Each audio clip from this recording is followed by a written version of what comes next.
கத்தோலிக்க பாதிரியார்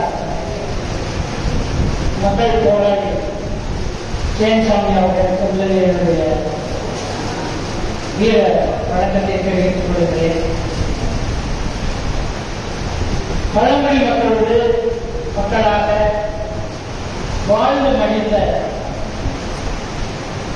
ஜெயன்சாமி அவர்கள் விட்டு சென்ற கடமையாக தான் இது போன்ற கூட்டங்கள். ஜார்க்கண்டிலே அவர் தொடங்கிய பயணம் இன்றைக்கு சத்தீஸ்கரிலே வேறு ஒரு வடிவத்தில் வெடித்துக் கொண்டிருக்கிறது. இந்த கூட்டம் ஜெயன்சாமி அவர்களுடைய நினைவேந்தலாகவும் அதே நேரம் என்ன வழக்கிலே அவர் கைது செய்யப்பட்டார், எந்த சட்டத்தின் அடிப்படையிலே கைது செய்யப்பட்டார், அந்த சட்டம் இன்றைக்கு வரையும் நினைத்துக் கொண்டிருக்கிறது. பழங்குடி மக்கள் மீதான தாக்குதல் படுகொலைகள் ஒரு இனப்படுகொலை என்கிற எல்லைக்கு இந்திய ஒன்றிய மோடி அரசு அதை நடத்தி கொண்டிருக்கிறது. இந்த சாரத்தை ஜெயன்சாமி அவர்களுடைய நினைவேந்தலாகவும் அதே நேரம் இந்த சட்டம் என்ஐஏ என்கிற நிறுவனத்தினுடைய அடாவடி முயற்சிகள், பாரதிய ஜனதா அரசுக்கு ஆதரவான முயற்சிகள், இவைகளை உலகத்தை மிக அருமையாக தயாரிக்கப்பட்ட துண்டக்கையோடு ஒரு நீண்ட விரிவுரையை தலைவரையாக முன்வைத்திருக்கிற எங்களின் மூத்தவர் வழக்கறிஞர் கென்னடி அவர்களுக்கும்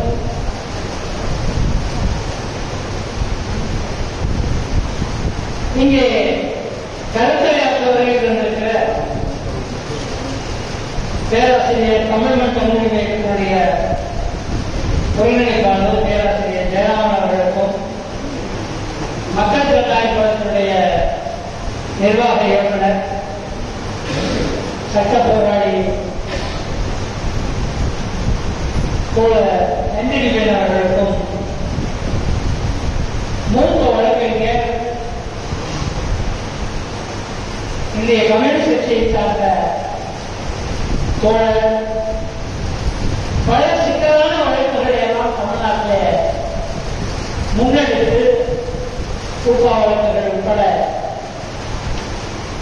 நம்மோடு இங்கே கருத்துரையாற்ற வரையில் வந்திருக்கிற வழக்கறிஞர் பாப்பா மோகன் அவர்கள், இங்கே வருகையில் இருக்கிற எஸ்டிபி அமைப்பினுடைய மாநில தலைவர் தோழர் நெல்லை முபாரக் அவர்களே, வரவேற்பை ஆற்றிய அருமை தோழர் காளிமுத்து அவர்கள், நன்றியுரையாற்ற இருக்கிற தலைமை தொழில் தோழர் மூர்த்தி அவர்கள், வரையில் வந்திருக்கிற நண்பர்கள், நான் சார்ந்திருக்கிற தமிழ்நாடு கம்யூனிஸ்ட் கட்சி நாச்சியிலே மாவட்டத்தினுடைய சார்பாக என்னுடைய வணக்கத்தை தெரிவித்துக் கொள்கிறேன்.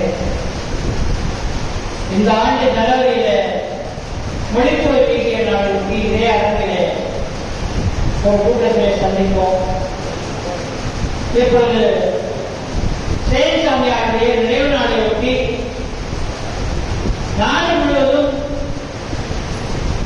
கடந்த ஓராண்டு காலமாக மிக கடுமையான தாக்குதலை சத்தீஸ்கர் பழங்குடி மக்கள் சந்தித்துக் கொண்டிருக்கிறார்கள். இந்திய ஒன்றியத்தினுடைய உள்துறை அமைச்சர் அமித்ஷா 2026 மார்ச்சுக்குள் மாவோயிஸ்டுகளை பல நேரங்களிலே அதை மாற்றி நக்சல்வாதிகளை, மக்களுக்கான போராளிகளை உடைத்து ஒழித்தேன் என்கிற அறைகூவலை அமித்ஷா அறிவித்திருக்கிறார். நாம் மிக அருகிலே இருக்கிற ஈழத்தொண்டர்கள் இனப்படுகொலை செய்யப்படுவதை நாம் கிட்டத்தட்ட உடல் ரீதியாக உணர்ந்திருந்தோம். அது 2009 அந்த அடிப்படைக்கு இனப்படுகொலை இலங்கை அரசு, இந்திய அரசு, சீன அரசு எல்லோரும் இணைந்து நின்று அழித்ததை நாம் பார்த்தோம். இப்பொழுது காசாவிலே பாலஸ்தீன மக்களை இனப்படுகொலை செய்கிற இஸ்ரேலுடைய அந்த முயற்சிகள், அதற்கு துணையில் இருக்கக்கூடிய அமெரிக்காவுடைய அடாவடி செயல்கள், இதை நாம் கண்கூடாக பார்த்துக் கொண்டிருக்கிறோம்.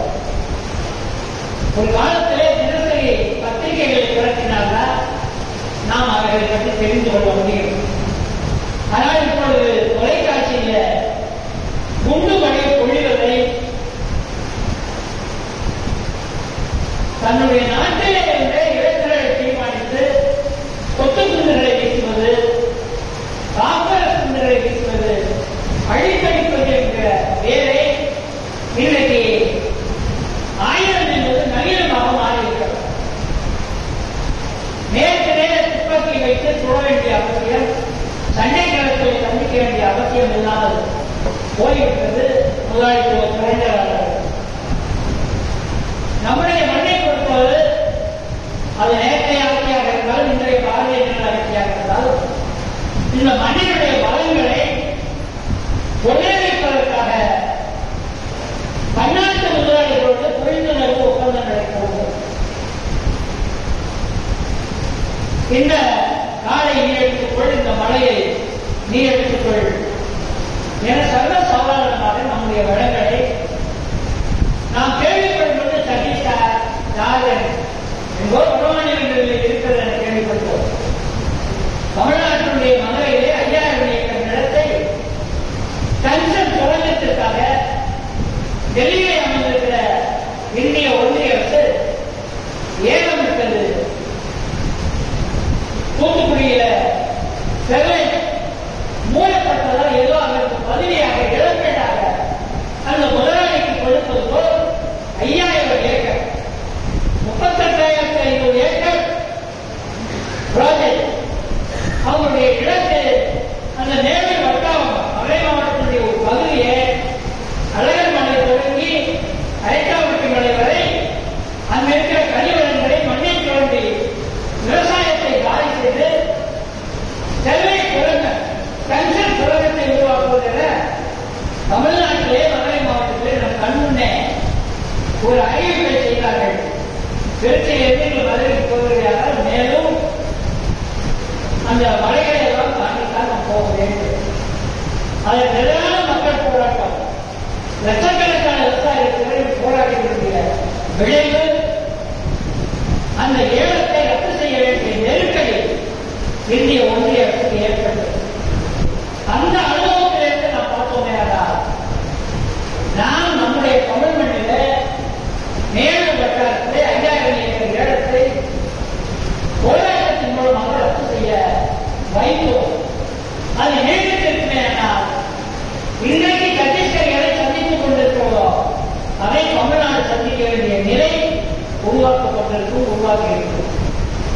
அங்கே பழங்குடி மக்கள் அந்த மண்ணை விட்டு அப்புறப்படுத்தப்பட வேண்டும். அவர்கள் அப்புறப்படுத்தப்பட்டவுடன் சத்தீஸ்கர் காடுகளையும் வளங்களையும் ஜிண்டாவுக்கும் வேதாந்தாவுக்கும் பன்னாட்டு முதலாளிகளுக்கும் அவர்கள் எடுத்துக் கொடுக்க முடியும். ஏதோ அரசியலுக்காக சொல்லுகிற செய்தி அல்ல. இந்தியாவுடைய வடமாநிலங்களிலே காடுகளும் மலைகளும் விஞ்ஞானம் வளர்ந்திருக்கிறது. மண்ணுக்கடியிலே என்ன இருக்கிறது என்பதை கண்டுபிடிக்கிற அளவுக்கு விஞ்ஞானத்தினுடைய வளர்ச்சி இந்த மலைக்குள்ள மக்னீசியம் இருக்கிறது, இந்த மலைக்கு கீழே பிளாட்டினம் இருக்கிறது, இந்த காடுகளுக்கு கீழே கன்சல் இருக்கிறது, நிலக்கரி படுகை இருக்கிறது, நெய்ச்சல் இருக்கலாம் என்கிற விஞ்ஞான ஆராய்ச்சி எதை கண்டுபிடித்துக் கொடுத்தது என்றால் இந்த மண்ணுக்குள்ளே என்ன வளங்கள் இருக்கிறது என்பது. யாருக்காக என்றால் பன்னாட்டு முதலாளிகளுக்காக இந்த கண்டுபிடிப்புகள்.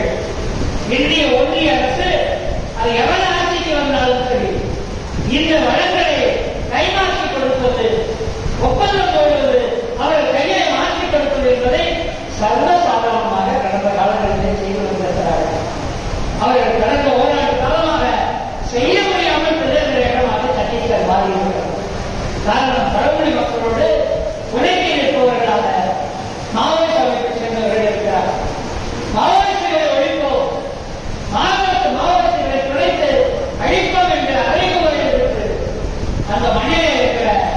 பழங்குடி மக்களை படுகொலை செய்கிற போக்கை நம்மால் பார்க்க முடியும். அவர்கள் மாவோயிஸ்டுகளை அளிக்கிறது என்ற பெயரில் பழங்குடி மக்களை இனப்படுகொலை செய்து கொண்டிருக்கிறார்கள்.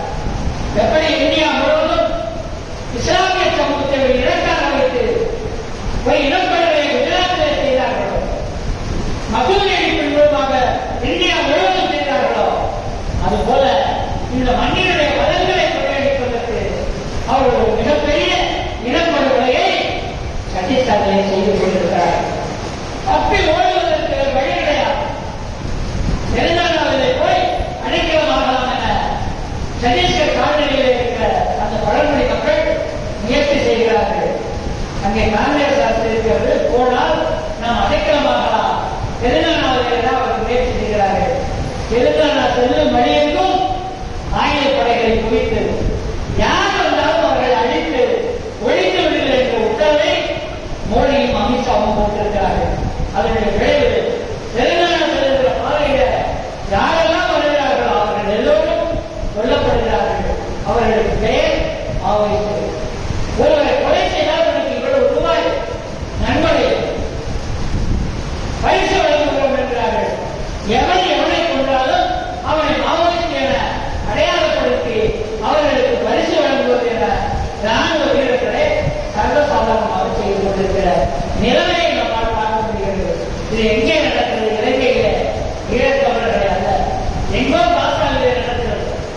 நாம் நம்முடைய மண்ணை நம்பிக்கொண்டிருக்கிறோமே, இந்தியா என்ற நாடு, இந்திய தேசம் என்ற தேசம் என்று சொல்லிக் கொண்டிருக்கிறோமே, அந்த மண்ணிலே இங்கே நடந்து கொண்டிருக்கிறது. தமிழ்நாட்டிலும் மதுரையில அவர்கள் நடத்த தொடங்கினார்கள். அதை நாம் நிறுத்தி வைத்திருக்கிறோம் போராட்டத்தின் மூலமாக. தலைக்கு மேலே போடுகிற கத்தி இன்னும் கலைக்கப்படவில்லை. அந்த 38,000 ஏக்கரா கன்சல் திட்ட அந்த ப்ராஜெக்ட், அந்த திட்டம் ரத்து செய்யப்படவில்லை. அந்த 5000 ஏக்கர் ஏலம் மட்டுமே திரும்ப பெறப்பட்டிருக்கிறது என்ற செய்தியில் சொல்லி இன்றைக்கு சத்தீஸ்கர் பழங்குடி மக்களுக்காக நாம் நிற்க வேண்டியிருக்கிறது. ஜார்க்கண்டிலே படுகொலை செய்யப்படுகிற பழங்குடி மக்களுக்காக நாம் நிற்க வேண்டியிருக்கிறது. நாளை திருச்சியிலும் மதுரையிலும் இன்னும் பல இடங்களில் இருக்கிற கனிவளங்களை உதயளிப்பதற்கு பன்னாட்டு முதலாளிகளுக்கு கைமாற்றி கொடுக்கிற அரசாக இந்திய ஒன்றிய பாரதிய ஜனதா அரசு நம் முன்னே இருக்கிறது என்பதை சொல்லி உழைக்கும் மக்களை திரட்டுவது, இந்த மண்ணில் நேசிக்கக்கூடிய மக்களை திரட்டி ஒரு பேரெழுச்சியை உருவாக்குவது, கைப்பற்று போகிற போராட்டமாக 1000 கடைகளை கொல்லப்பட்டிருக்கிறார். மாவோயிஸ்டுடைய பொதுச் செயலாளரே கொல்லப்பட்டிருக்கிறார். இந்த மண்ணிலே போராட்டத்தினுடைய தன்மையும் மக்கள் திரட்சியை, மக்களுக்கான பேரெழுச்சியை உருவாக்க வேண்டிய அவசியமும் நம் முன்னே சவாலாக இருக்கிறது. இது சேன்சாமியுடைய பெயரால் நாம் தவறு நேர்க்க வேண்டியிருக்கிறது. இன்றைக்கு 4வது ஆண்டு, அடுத்த ஆண்டு 5வது ஆண்டு, 6வது ஆண்டு என துறைக்கு மாறுபடலாம். ஒரு சிலுவையை போட்டு நாம் போய்கொண்டே இருக்கலாம் என்பதால் அல்ல.